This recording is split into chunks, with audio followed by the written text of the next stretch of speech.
Mapabata o matanda, game sa pagpasyal ngayong Pasko. Pinuntahan ng News 5 ang mga sikat na pasyalan gaya ng Luneta at Star City. At live mula sa Pasay, nasa frontline na balitang yan si Shaila Francisco. Shaila, feel na ba dyan ang Pasko? Nako, Julius, mula sa mga ilaw, sa mga rides at sa dami ng tao, talagang ramdam mo na yung Pasko dito sa Star City. Mapalabas o loob at kahit sa anong ride ka pumunta, talagang inaabot yung pila, no? Para sa marami, pampalimot stress ang gusto nila ngayong Pasko. Kaya nga sa mga sikat na pasyalan tulad nito sila pumunta. Umaga pa lang, puno na ng mga nagpipiknik ang Luneta. Dahil sa init, kanya-kanyang diskarte at silong na ang mga namamasyal. Ang ilan sa kamag-anak nga ni Jenny Lynn, dito na nagbawi ng tulog. Dito sana kasi nila planong salubungin ng Pasko, pero di pala bukas ito magdama. Galing Samar pa ang ilang kasama niya. Imbis umuwi, dito na sa labas nagpalipas ng gabi hanggang kaninang alas 5 ng umaga. Yung pamangkin ko po, lumuwas sa Maynila, gustong-gusto makita si Rizal po kasi idol niya po si Rizal. Sakala namin, open po yung Luneta, hindi po pala open. Kaya nagpalipas na lang po kami kaysa umuwi pa po kami ng Bigutan po. Masaya pa rin naman po kasi marami naman po kami, hindi lang naman po kami. Marami po kami mga pamilya. Tulad niya, maraming pamilya ang piniling dito magpasko, mapa first time man o tradisyon na ng pamilya.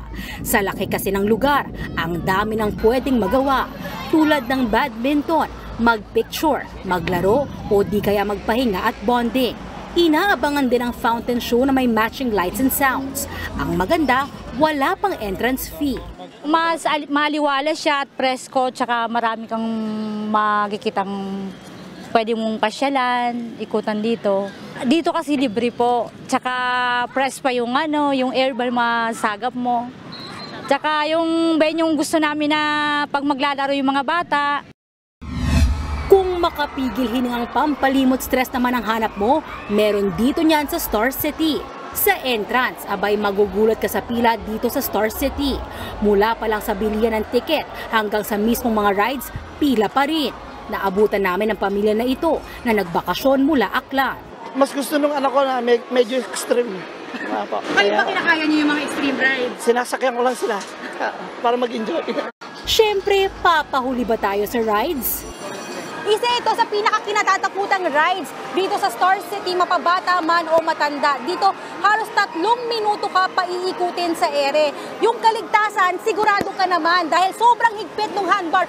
Pero yung tapang ko, hindi ko sigurado kung tatagal ng 3 minuto! Pataas ng pataas ang pag-ikot na tila mahihilo ka. Bakit ka ito pinasok? Maya-maya pa, ikaw na mag-report.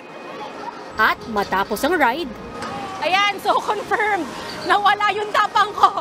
May ilang nagmatapang din sa tinatawag na Star Flyer o roller coaster, surf dance, at jungle splash.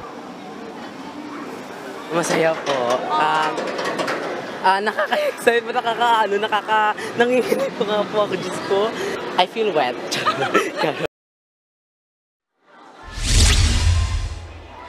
Julius, sa mga gustong humabol hanggang 1 AM bukas itong Star City. Nasa 699 pesos ang ride, all you can, maliban lang sa Snow World. Pero pag gusto mo kasama yung Snow World, 889. Sa Luneta naman, hanggang 1 AM din bukas. At mula dito sa Star City, ayan, Merry Christmas daw sa inyong lahat dyan.